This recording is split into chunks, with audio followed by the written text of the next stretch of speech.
Live current events and prophecies. Shalom. First and foremost, giving all praises, honor, glory, respect, and blessings to Yahweh, Ba'ashem, Yahweh Shai, Ba'ashem, Rachak Kwadash. Salutations to the Lord's elect on the four corners of the earth, pushing this truth and sincerity while patiently waiting for Yahweh Shai's return. And double honors to our apostles and elders, a great millstone, which have taught us everything we know through the spirit and power of Yahweh, Ba'ashem, Yahweh Shai. Now, I want you brothers to check out this madness.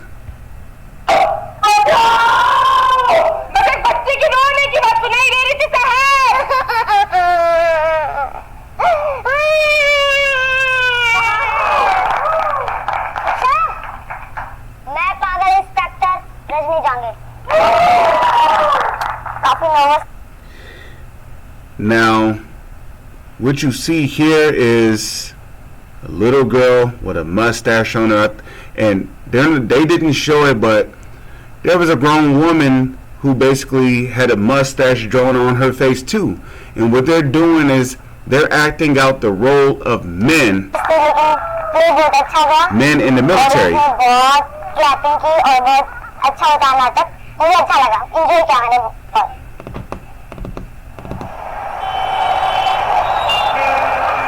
But you see, this is what happens when America presents its wine to the entire world.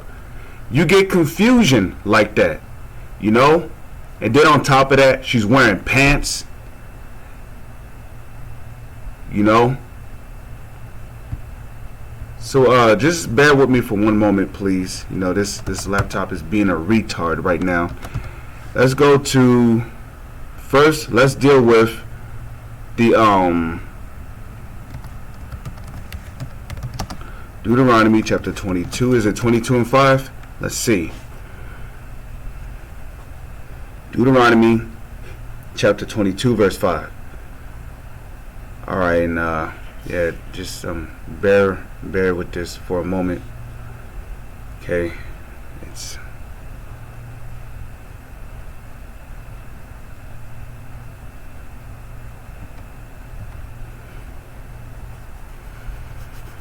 and you know, forgive this laptop, man. It's not the best laptop in the world. Okay. So this is Deuteronomy 22 verse 5, right? It says, "The woman shall not wear that which pertaineth unto a man, neither shall a man put on a woman's garment.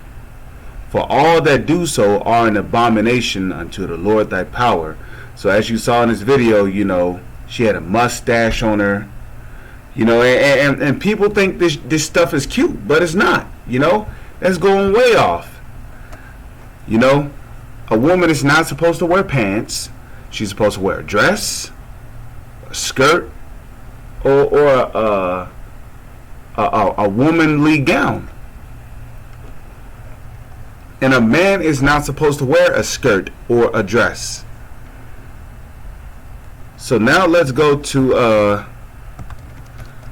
you know, this devil, he has the whole world, you know, ass backwards.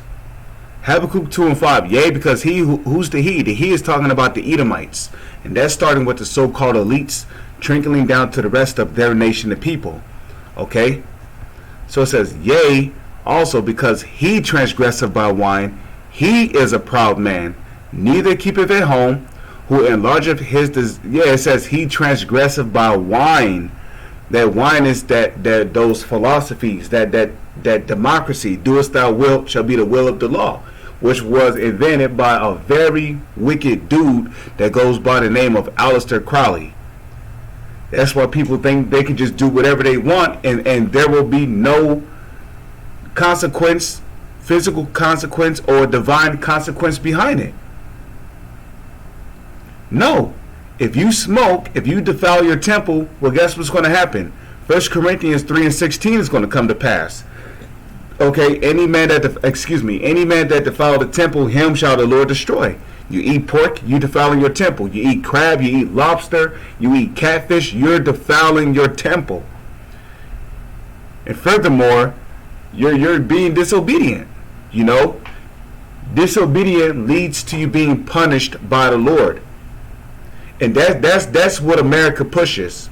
America pushes disobedience. That's why our people are all out of whack. They strung out on crack. They selling drugs to their neighbor, which drugs is witchcraft. You're not supposed to be smoking weed. You're not supposed to be smoking crack, opium, opioids, ecstasy, all that stuff, man. You're not supposed to be doing those things. You know? So it says, yea, because he transgressed about wine, he is a proud man. That's why women are wearing pants. You know, they think they have some kind of authority over the man, but they don't. It says, neither keepeth a home, who enlargeth his desire as hell, and is as deaf, and cannot be satisfied, but gathereth unto him all nations, and heapeth unto him all people. Okay, now let's go to Isaiah chapter 29. No, chapter 32 and no, it is 29. Salak. Chapter 29, verse 16. Okay. It says, surely your turning of things upside down shall be esteemed as the potter's clay. So everything is upside down in this world. You know, you got a lot of these heathen nations that are basically going outside of their customs, and they're taking on the customs of these Westerners. For shall the work of him that made it say, he made me not? Or shall the thing framed say of him that framed it, he have no understanding? Now let's go to Isaiah chapter 24, verse, I think I'll start at 4. Okay. Isaiah 24 and 4. It says, the earth mourneth and fadeth away, the world languish and fadeth away, the haughty people of the earth do languish. The earth also is defiled under the inhabitants thereof. Why? Because they, the so-called elites, who have control over the whole world, according to biblical prophecy, Genesis the 27th chapter, okay, Job 9 and 24, the earth is given into the hands of the wicked, right? Because they have transgressed the laws, changed the ordinance, broken the everlasting covenant. यहाँ पे एक meeting के लिए project की meeting है तो let's see क्या होता है बढ़िया I've seen your TikToks, your reels, okay, it's very kind of famous in Rajasthan, right? And like, Can we fast forward through this? मुझे भैया वो चाहिए, it's like I don't want to see all this.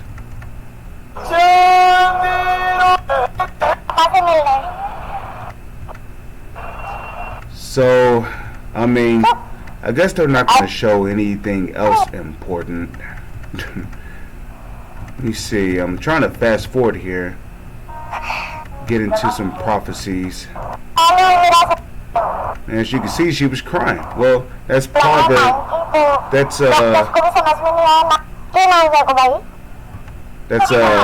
Proverbs 29 and 2, okay? When the wicked are in authority, the people mourn.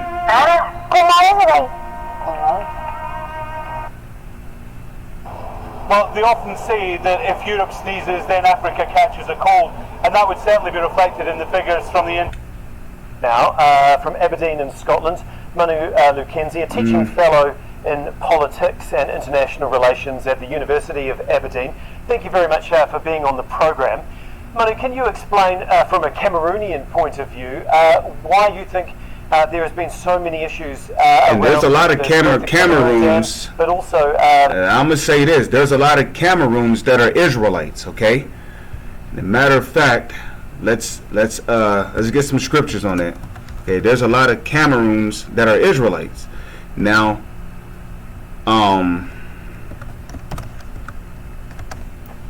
you know, a lot of our people, are ignorant to their customs.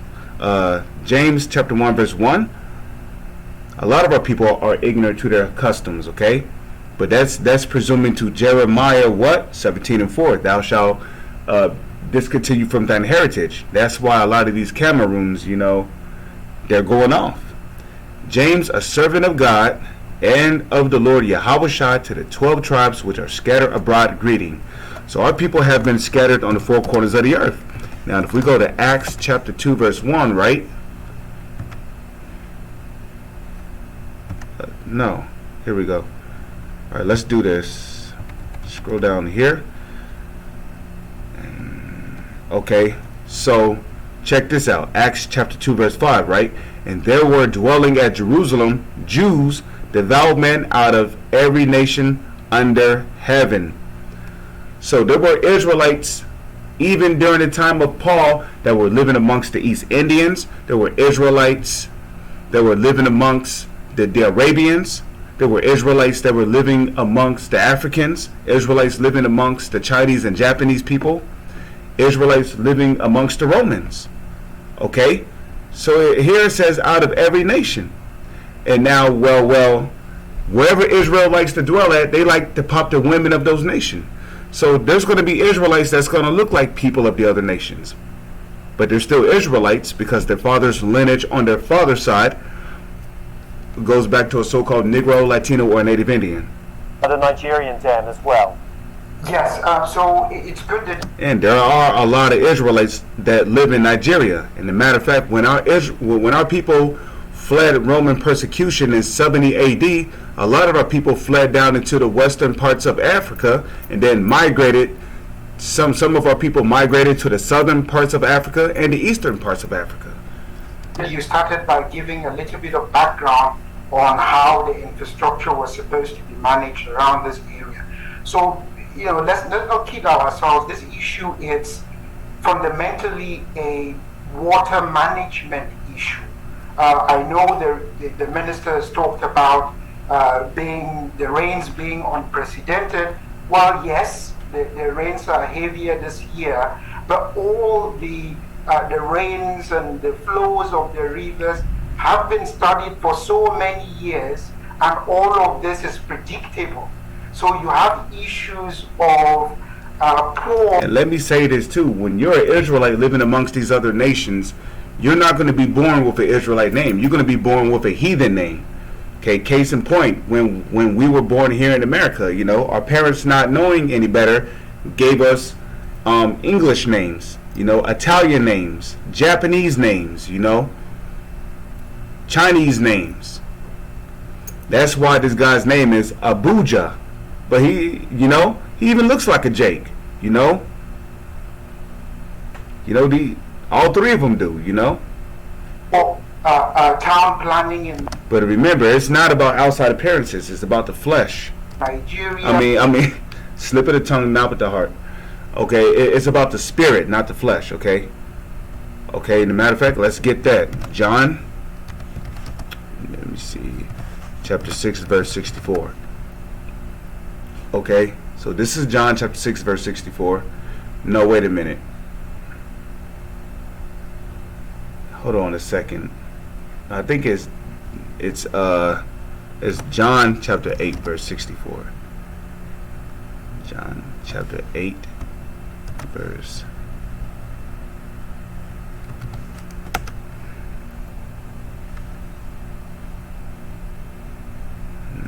No. So it's got to be John the 6th chapter then. Okay, here I'm typing central F and then typing spirit. Okay, here it is. John chapter 6 verse 63. I was off a verse. Excuse me for that. John chapter 6 verse 63. It is the spirit that quickeneth, the flesh profiteth nothing. The words that I speak unto you, they are spirit and they are life. There you go. Poor water management in Nigeria, and talking about the case of Cameroon. Cameroon built a dam anticipating Nigeria to respond with a dam that can manage the flow. Cameroon informs Nigeria of its necessity to release some of the water in the dam. Nigeria does nothing, and when the floods come as they have come, Nigeria tried to use Cameroon as the scapegoat. So we have to be clear that this is an issue of poor governance in terms of urban planning. And let me just say this, because a lot's been happening. There's been a lot of floods lately. Okay, we can't forget about the floods that happen amongst those East Indians. And then we got floods here in Cameroon. But what they're talking about is that a lot of people who are suffering from these floods, they're not receiving relief packages from the government. As you can see here, these houses are flooded. The streets are flooded. People can barely walk in this shit. People got to go to the highest peaks just to use their vehicles.